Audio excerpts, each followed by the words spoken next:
வணக்கம். சிவாஜினி ஸ்ரீதரன். தகவல் 478. சிறுநீரகங்களின் முக்கிய பணிகள். இரத்தத்தை சுத்திகரித்து கழிவுகளை நீக்குவது, உடலில் நீர் சமநிலை, அமில காரநிலை, இரத்த அழுத்தத்தை சீராக பராமரிப்பது, இரத்தத்தில் உள்ள சோடியம், பொட்டாசியம், கால்சியம் போன்ற கனிமங்களின் அளவை கட்டுப்படுத்துவது மற்றும் ஹோர்மோன்களை உற்பத்தி செய்வது ஆகியவை அடங்கும். கழிவுகளை நீக்குதல். யூரியா, யூரிக் அமிலம் போன்ற கழிவுப் பொருட்களை இரத்தத்தில் இருந்து பிரித்து சிறுநீர் வழியாக வெளியேற்றுகின்றது.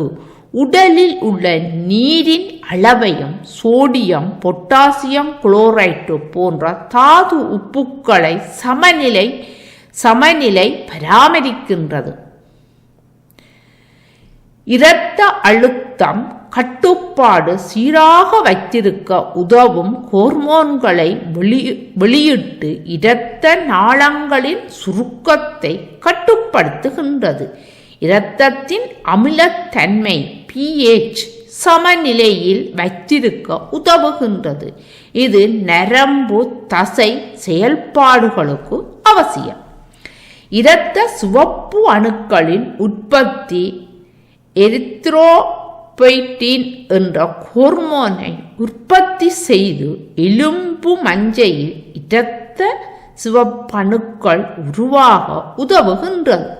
எலும்புகளின் ஆரோக்கியத்திற்கு தேவையான விட்டமின் டியை செயல்படுத்த உதவுகின்றது. சுருக்கமாக சொல்லப்போனால் உடலின் உள் சூழலை சீராகவும் ஆரோக்கியமாகவும் வைத்திருக்க சிறுநீரகம் பெரும் பங்கினை ஆற்றிக்கொண்டு இருக்கின்றது.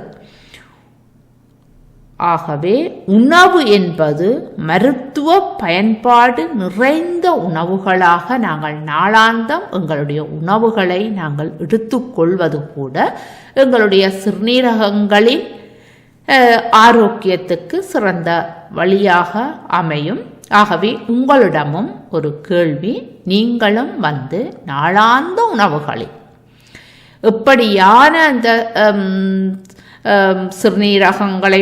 சிறுநீரகத்தை பாதுகாக்கக்கூடிய அல்லது சீனித்தன்மையை குறைக்கக்கூடிய வகையில் எப்படியான உணவுகளை நீங்கள் நாளாந்தம் எடுத்துக்கொள்கின்றீர்கள், அது சம்பந்தமான உங்களுடைய யுத்திகள் ஆலோசனைகளையும் நீங்கள் பகிர்ந்து கொள்ளலாம். நாங்கள் மீண்டும் சந்திப்போம். நன்றி, வணக்கம்.